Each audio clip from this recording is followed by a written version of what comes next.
morning. My name is Jessica Eddington, and these are my colleagues, Emily Sanchez, Emily Turner, and Jim Porter. We are members of the OC Tanner Sourcing Strategy Team, and we are here to provide our recommendation for outsourcing our private labels. Today we are going to discuss the content of this case, our summary of findings, the background information, the problem statement, and our analysis alternatives, as well as our detailed recommendation. And lastly, we have appendices. So, the main thing that we want to discuss for our presentation is whether OC Tanner can develop its private labels in China profitably. We need to consider the strategic implications that come with this, with the core competencies and values for OC Tanner, the impacts of Chinese production environment, improving total costing for OC Tanner, as well as the viability of these SKUs in this environment. Going along with this, with our analysis, we found that despite considerable risks in China, it would be profitable for us to market and outsource these products. The supplier relationships is crucial with this. We need to minimize these risks by promoting positive relationships, and we would be able to get better information on our hidden costs through that. Our zone of opportunity would include $340,800,000 and $450,000 annual savings across 10 SKUs by 2020. Our goals for shipping are also best met through Hong Kong. Our core strengths are met by our people orientation. We are a company that builds relationships very well with our suppliers and with our internal corporation. We have the technical capabilities, and with our personalized touch, we are able to provide good experiences and awards to our clients. We are able to build a positive reputation, and with our team, we are able to provide this on time and provide value with that. Our opportunities, we are already going through private labels and have expanded on this and have gained cost growth with that. We also are able to improve our supplier relationships in the future. With that, we have seasonal shifts in sales that cause problems with this. We also have competitors that are causing cost competitiveness. Also with this, we have quality risks that come from outsourcing. And lastly, we have advantages with our private labels and risks. We have cost advantages of an average of 51%. We also have the ability to create a personalized design, especially for OC Tanner. And we have flexible manufacturers that can fulfill our needs. With that, we have risks of hidden costs. We don't know exactly what those are, with quality or coordination human costs, as well as we have the potential to have substandard manufacturers that can limit our lead times, our quality, and our capabilities. With that, we also have political and economic risks that are associated with offshoring. At this time, I'm going to pass the time over to my colleague, Emily. So yeah, we have to recognize that our China sourcing strategy has been successful. We have had massive savings with the gift portfolio and the travel box. So that's a good thing. Now we just have to focus on the changing environment in China. We are seeing some complications in China, especially because of the wage increase, which is driving up cost production. And also the regional political tensions in the South China Sea, which is creating conflict between Japan and China. And also the contingent on Trump's administration, how that we expect some tension in trade relationships with China. We want to consider this. Also, there's a possible sharp increase in the value of the Chinese renminbi in the next few years. So we want to know how this environment is changing and adapt to this. And also, we understand that we have issues with our Chinese suppliers currently. Those issues are, we cannot hold them accountable for poor design or faulty products, and we just don't share enough information with them. We have no base to measure our hidden costs, and this just creates a more difficult planning level. And also, because of the longer lead times and quality issues, we may be holding some extra inventory, which may hinder our goal of reaching double digits for our inventory turns. And also feel like when we have when things don't go as planned, our freight expenses increase, and it doesn't look good for us in our bottom line. And also we have, all of this just leads to a possible negative impact on our customer experience, which we want to avoid at all times. And yeah, for China, we just want to focus on these major risks that we have noticed. Production costs, likely currency appreciation, trade war, and unknown hidden costs. This will be the basis for our analysis as we consider this sourcing strategy. And really our question is, can OC Turner develop its private level portfolio of brands profitably by sourcing from China? And this is given the political risks, the economic risks, and the hidden costs. And given what we know as the sales task sourcing strategy, we understand that OC Turner strategic priorities should be based on its strengths, and those are its people and employees. And in order to create good impact every life for good, we understand that we want to create value, and in order to do this, we have to have 100% quality, value added, on-time delivery, and customer satisfaction. Those are our priorities, first priorities, and our second one will be just to pursue these value propositions at the best cost possible. And this will guide our decisions in the next year. And now I'm going to turn over the time to my colleague. Thanks, Emily. OC Turner has a few options for outsourcing outside of going to China. There are domestic sourcing options, and there's also sourcing options that come from lower production cost countries like Indonesia or India, Bangladesh, and Vietnam. We're wary, and there's also different combinations of these options that we can take. We're wary of using these options. Sourcing domestically will erase the value proposition that we get from sourcing through China with our private brands. It's going to erase the cost savings that we can that we gain from sourcing to China, and it also the manufacturers in the United States tend to be less flexible.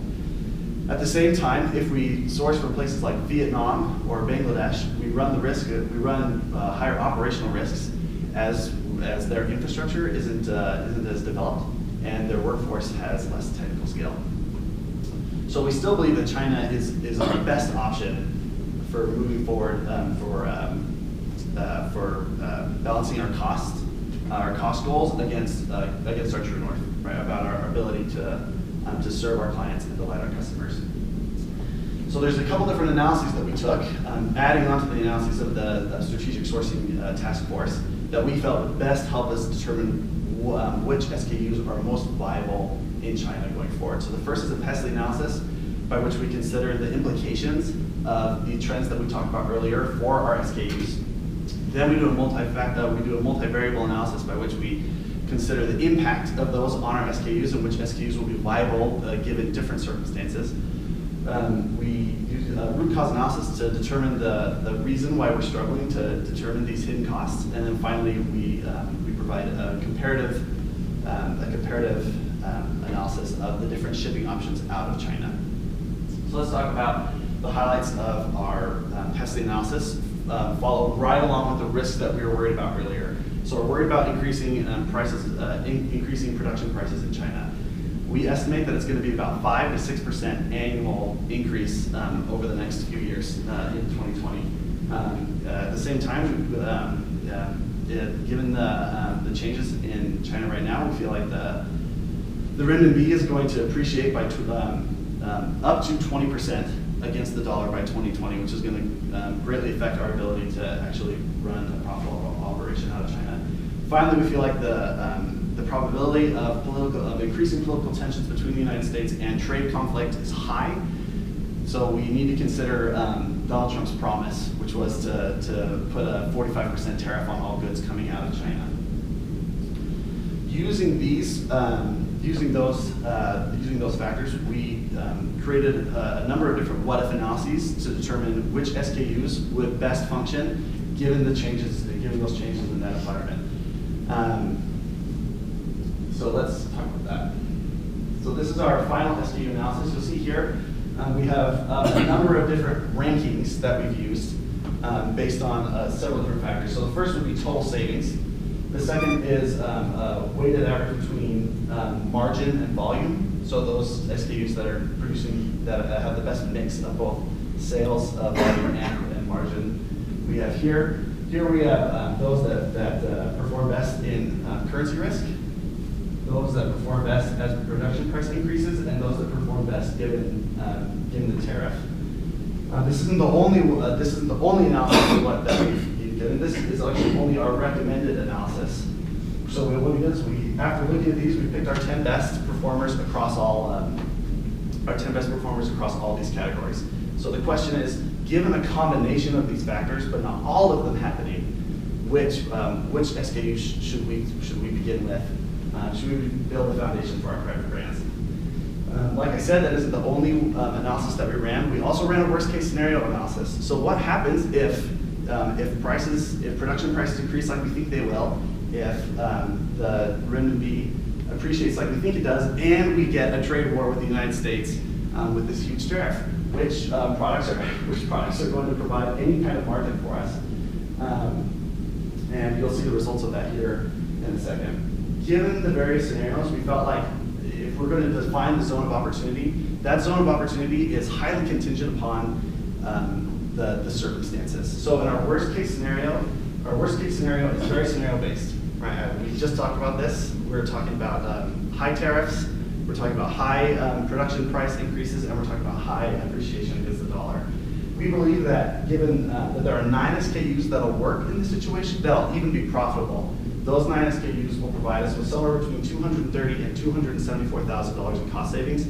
The reason for that variability is because we know there are hidden costs that we can't yet account for.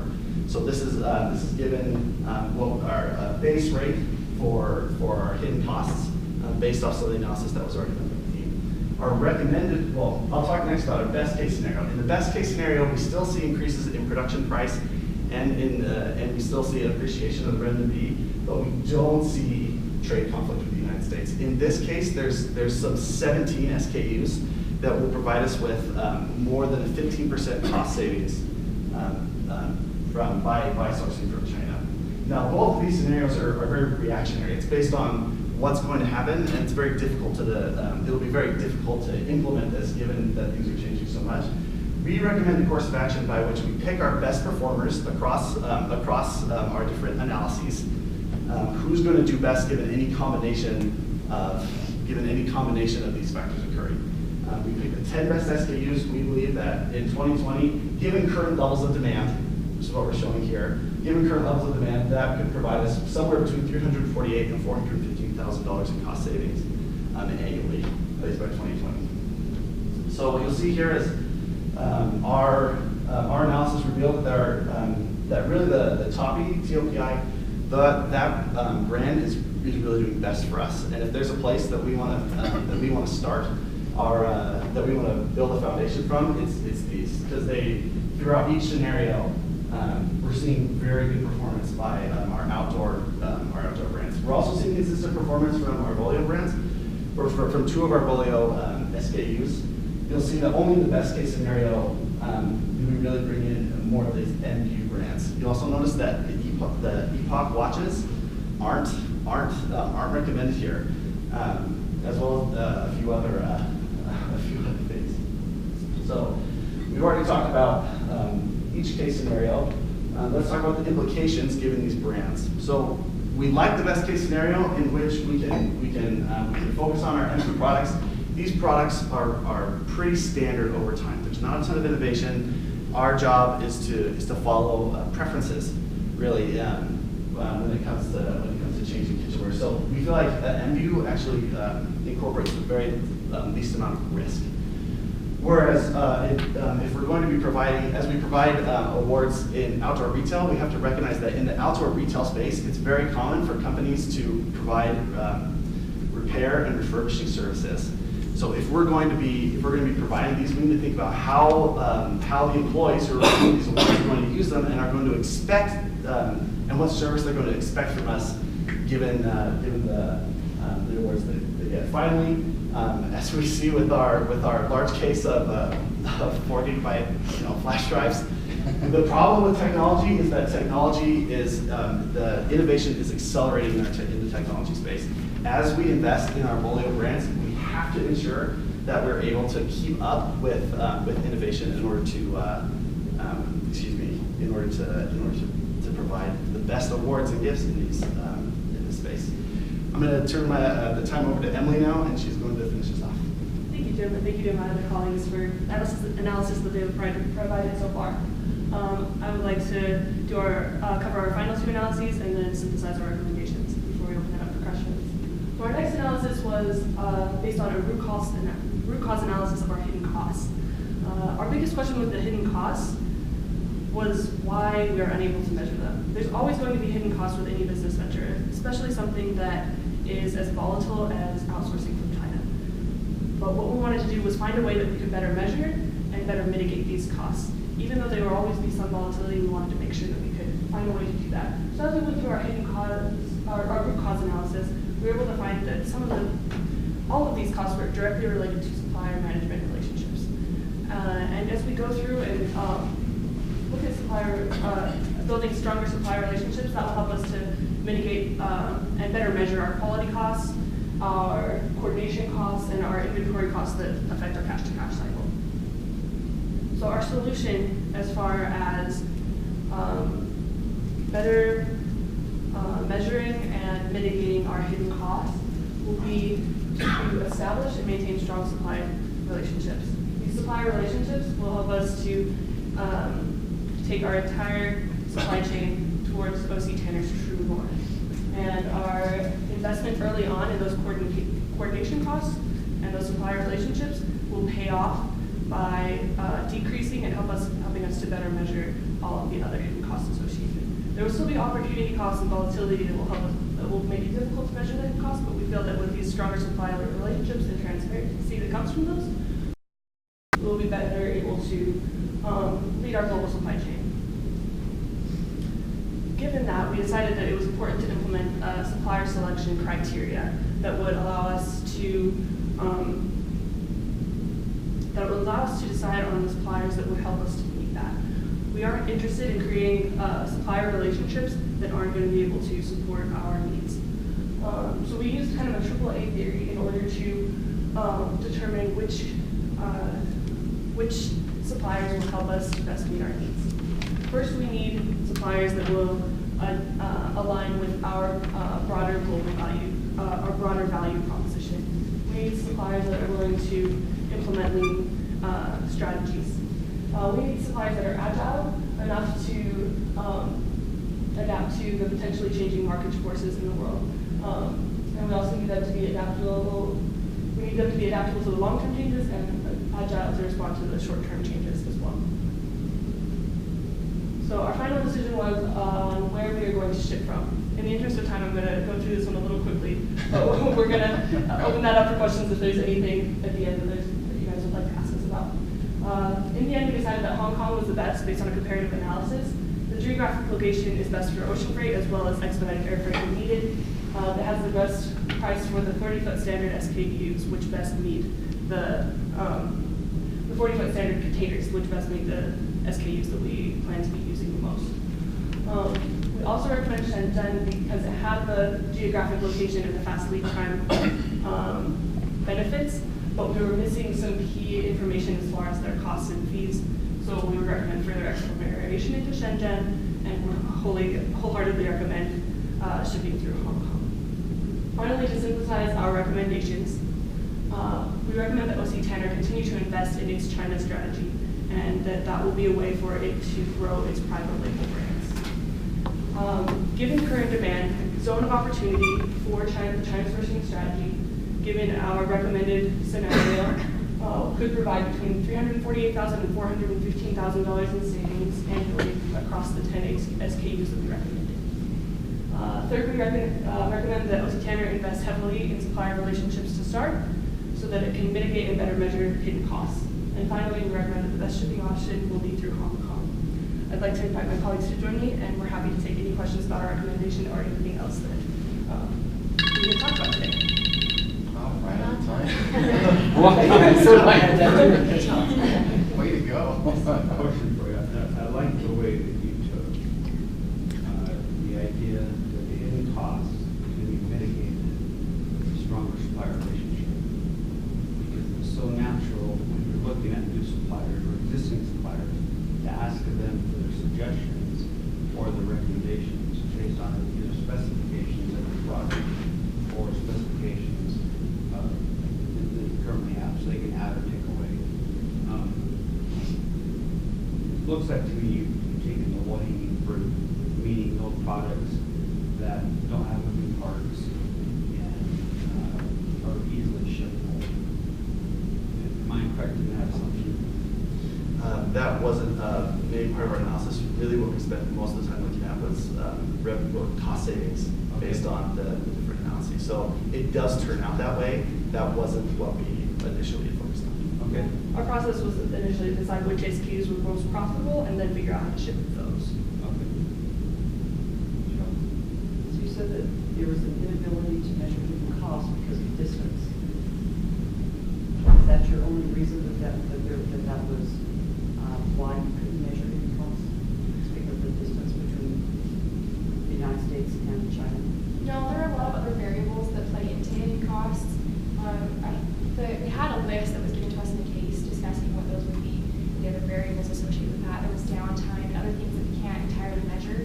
And with that, we recommended going with suppliers and creating a stronger bond there so we can communicate more easily with them to be able to understand more of what those are. But granted, there will be quite a few hidden costs that we just won't be able to figure out.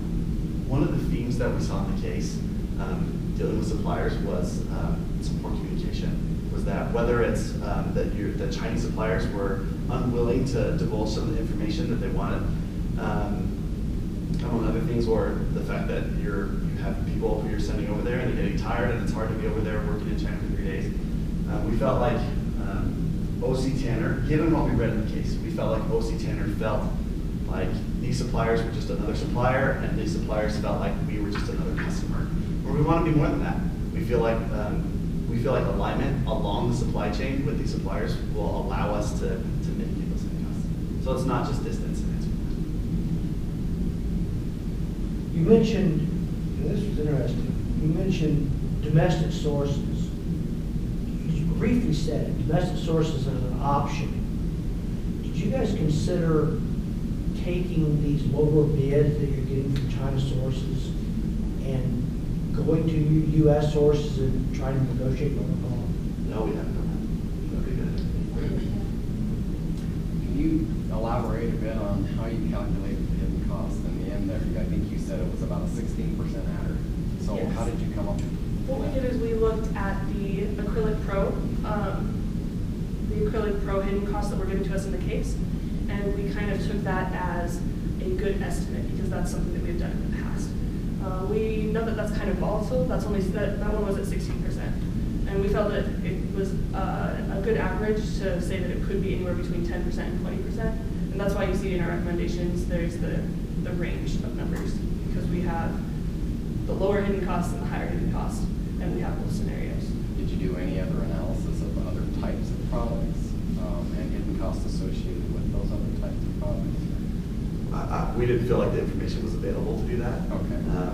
But I mean, as we talked about, we recognize that there are a lot of products with moving parts. A lot of our electronics products are going to have more quality issues associated with them, more hidden costs associated with them than say some of those easier ones like And then I had another question on Epic. You said that you would not recommend moving forward with Epic. Sorry. Is that right? Yeah, so our analysis showed that Epic was in every scenario it wasn't a bad performer, but it wasn't one of our best. So it just got left behind because it didn't perform as well. So yeah, given our recommendation. Okay. And then FU was the least likely, or least risk, it sounded like, right? Yes. The least risk as far as we felt like you would need to redesign. You need to consistently redesign those products, right? Whereas with your technological ones, you need to keep up. You need to be offering new product offerings that offer the very latest in. Particularly with Toby, I think you mentioned But that. Toby's more, what's more important with Toby is the expectation from customers that you're going to provide some of that refurbishing repair service. We have a 5-year warranty right now. I'm not sure how that 5-year warranty works with Toby products, but I imagine there need to be some adjustment if we're going to try to meet those expectations. With that, we looked a lot at the demand and the trends with those. The refurbished products like that, we referenced kind of like Patagonia and how they're providing secondhand clothing that they're doing. The same thing with like dinnerware, it's relatively consistent demand. During the long term, that would be beneficial for us. It also takes less technical skill to manufacture things such as dinnerware, whereas the Toby and the technological products both require more technical skill. So that's why the risk was